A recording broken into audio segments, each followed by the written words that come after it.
देखिए सर, अभी एनसीईआरटी से पहले एनसीईआरटी ऐसा था before going to NCERT text book exercise,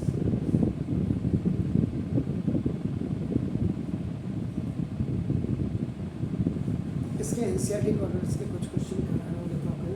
जिससे आप बिल्कुल पक्के हो जाए 12th की तरफ। If the arts of same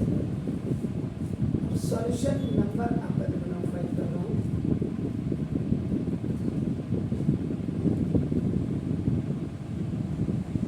ये आपका ओ है,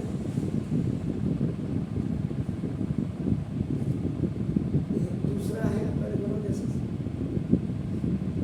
यहाँ पे आपका जो जैसे दिस सेंट्रल एंगल इज आपका जो 65 डिग्री, ये एल है, एंड यहाँ पे आपका देखो ना दिस सेंट्रल एंगल इज आपका ना 110 डिग्री है, आपका सेम लेंथ है, यानी कि यहाँ पे आपका देखो, यहाँ पे आप ये लिख सकते हैं, देखो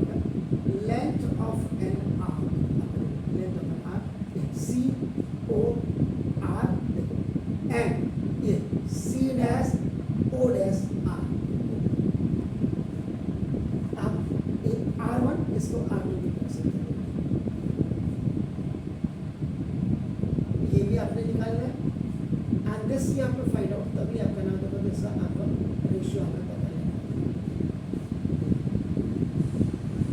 length of an arc and is equal to length of an arc C dash O dash R2 लिख दीजिए, दोनों की लेंथ एक ही बनी, ऐसे लिखते हैं, ये हो गया सर। और for circle theta 1 is equal to 65 degree, and for second circle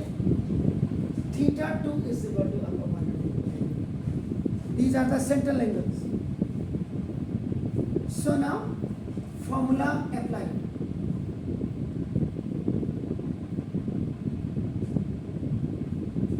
आपको पता है, you know, central angle is equal to the length of an arc upon now radius of arc circle, यानी कि सेम सर्किल का ही length आपकी होनी चाहिए। अब आपका इधर से अगर इसको आप हटा भी देना, ये देखो कोई फर्क नहीं पड़ता, ये आपका सेक्टर आपका बंद करके आपका तैयार हो गया। देखो आपका सब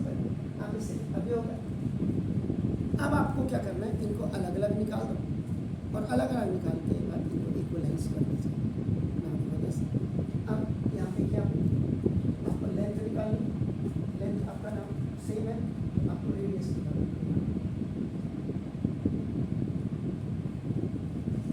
length of an arc of first circle, इससे फॉर्मूला ये इस पर आपका सेंट्रल एंगल या और एंड आपका नाम रेडियस, आपका इसका मतलब L is equal to आपका नाम है ये सेंट्रल एंगल, यानी कि थीटा 1 और इनको R L equal to theta 1 65 degree,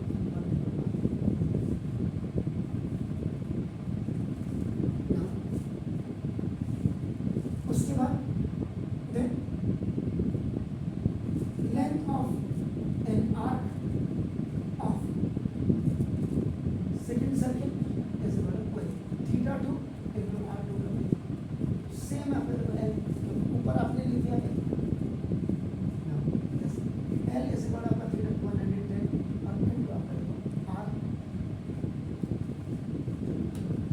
था according to the statement L is equal to L,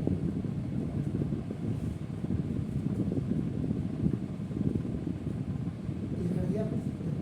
from equation number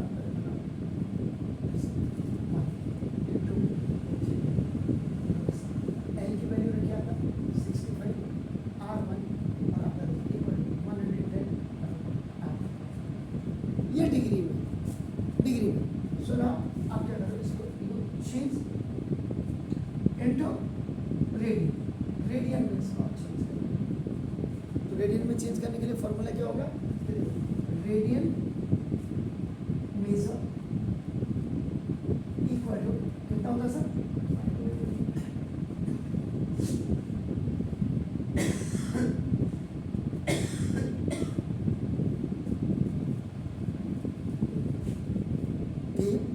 अब आप क्या करेंगे सर, 65 इंटू आप क्या करेंगे पाई बाय 180 करेंगे into R1 equal 110 into pi upon, ये क्या है रेडियन में चेंज कर रहे हैं आप। अब क्या हो जाएगा सर, काटा पीटी करिए तो इधर किससे काटेंगे,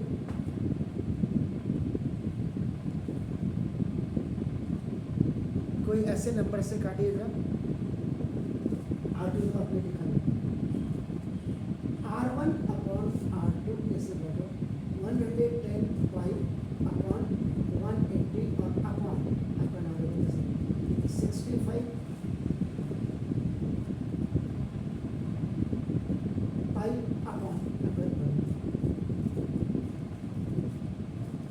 यहाँ पाई की जो वैल्यू रखेंगे आप, पाई से पाई ऐसे मत काट देना, पाई की वैल्यू आप 22/7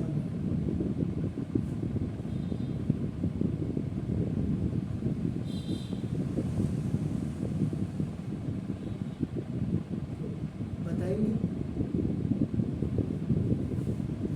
R1 अपॉन R2 कितना आप कट करके आ रहे हैं,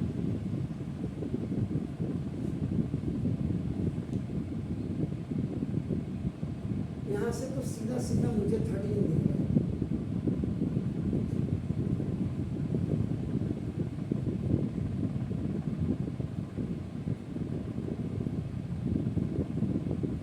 ज़्यादा वाला इधर आएगा तो ये ऊपर है, इसमें ये 13 नीचे आएगा 65 यहाँ, तो ये अपन ऐसे आ रहा है काट, therefore the ratio of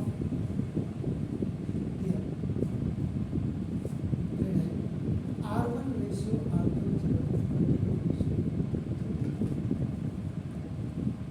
यानी ये अब आपका जो रेडियस आपका आया इस वाले में, ये आपका 22 यूनिट आया और ये जो इसकी रेडियस आपका R2 ये आपका 13 यूनिट है, क्योंकि जब कोई भी मेजरमेंट नहीं दिया होता इन दैट केस आपको क्या करना पड़ता, खाली यूनिट रखना, जब सेंटीमीटर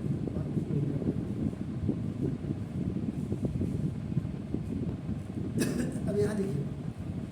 ये जो क्वेश्चन है, हम का मतलब सेटिंग और मैंने 10th में भी ये क्वेश्चन जब आपका कराए हैं तो मैंने बच्चों को बोला आप बिगिनिंग में जरूर राइट अपना एंगल ट्रायंगल बना देंगे, यहाँ पे मेरे हिसाब से cos x है, एक्चुअल में x एंगल ही होगा A B C। हम क्या देते बच्चों को, बेटा cos x इक्वल टू -3/5।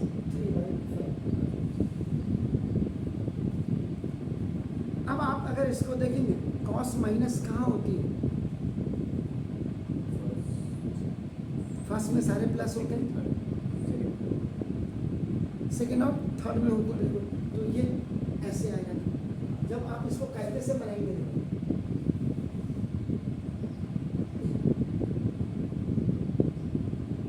सारी चीजें जब हम क्वेश्चन कर रहे हैं ना तो हमारे दिमाग में सारी,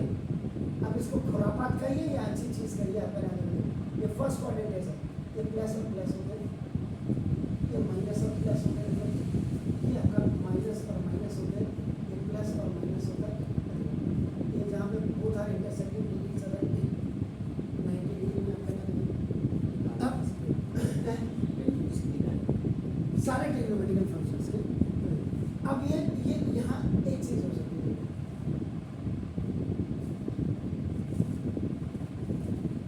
ये ट्रायंगल ऐसे भी बन सकता है,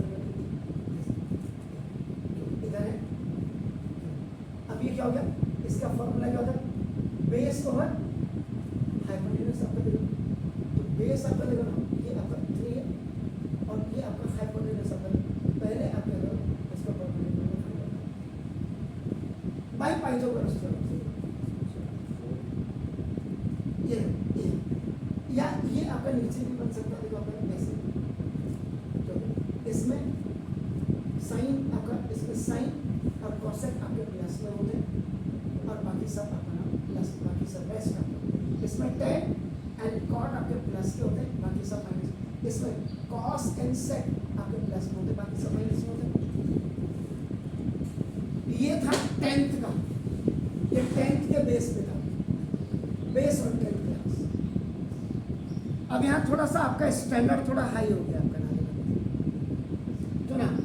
अब आप जब इसको 10th छोड़ करके अब आप 11th में आप क्या करेंगे लोग, cos x is equal to आपका -3/5, यहाँ रेसिप्रोकल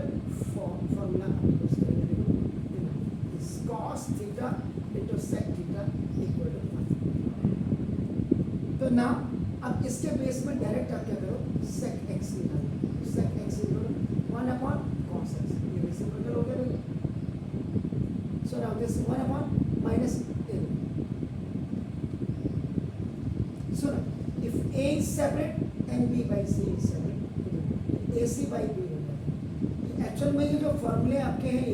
ये रेशियो एंड प्रोपोर्शन के फॉर्मूले, and that is in 9th class. अनपढ़ नेताओं ने ऐसी की तैसी कर दी है, तो पहले 9th में रेशियो एंड प्रोपोर्शन होता था, अभी आपका हो गया। अब देखो यहाँ पे आईडी यूज करेंगे, साइन स्क्वायर एक्स और plus cos square x equal to, now cos square x equal to ये 1 माइनस साइन स्क्वायर एक्स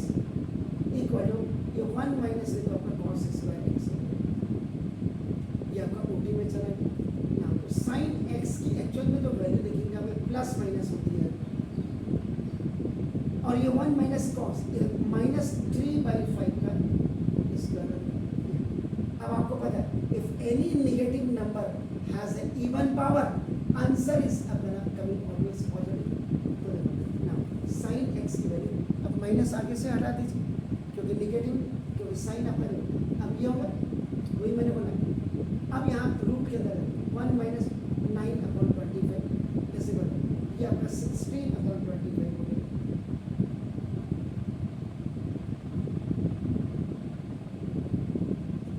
अब वैसे तो देखो प्लस माइनस है, तो प्लस माइनस आप लगाते हैं, sine x is equal plus minus 4।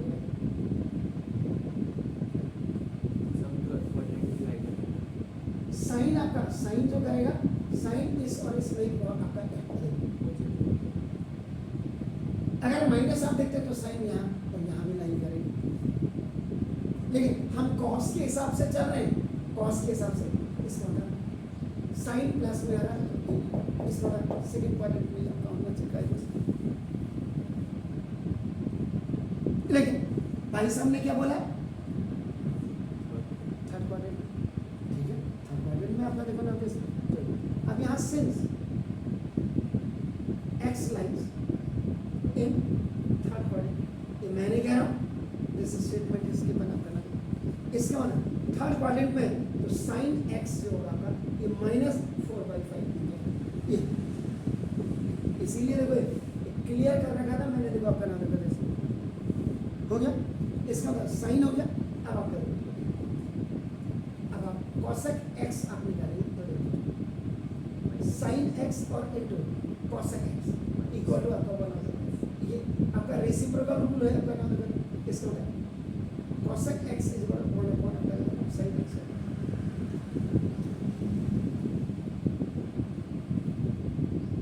cosec x is equal to 1/, sin x, ये आपका cosec x is equal to आपका क्या हुआ, या 1/sin x -4/5। फिर सेम फॉर्मूला आपका लग रहा है a by b by c, तो ये आपका ac by b हो जाएगा, अभी तो फर्क ये रखेंगे। अब cosec आपका -4। अब यहाँ से आगे भी आपके दो फॉर्मूले लगेंगे, एक ये आईडी वाला फॉर्मूला लगेगा, देखो ना ये कौन सा, sec square x minus 10 square x equal to 1, और एक आपका क्या हो जाएगा cosec square x minus cot square x equal to आपका आप ये लगा करके आपका ना यानी कि tan की और cot की वैल्यू निकाल सकते हैं। या आपके पास फिर क्या देखो अगर ये नहीं है तो you have the question two question two tan x is equal to आपका sin x अपॉन आपका cos x। तो the value of sin x is what's up that is आपका sin x की वैल्यू -4/5 क्योंकि थर्ड क्वाड्रेंट में आपका जाता है एंड cos की वैल्यू आपकी क्या है -3 आपका क्या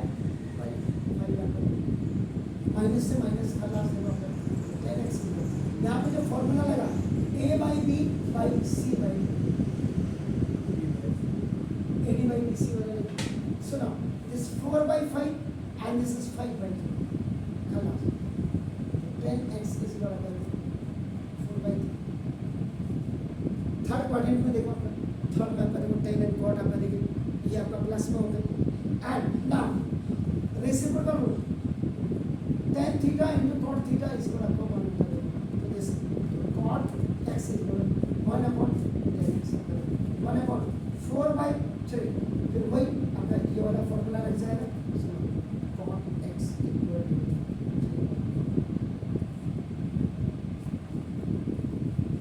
तो यहाँ डिसाइड ये करता है आपका जो दिमाग का कितना खुला हुआ कितने खुले दरवाजे नहीं तो देखो 10th वाला कई बच्चे इसमें 11th में जाके भी इसी को कर रहे होंगे क्योंकि जब फ्री में कोई चीज मिल जाती है फिर बच्चा मेहनत नहीं कर उसको भी पता है यहाँ बोर्ड पास कर लिया हमने 80% लिया है हम 90% लिया है तो 11th तो हम पास कर लेंगे घर की खेती है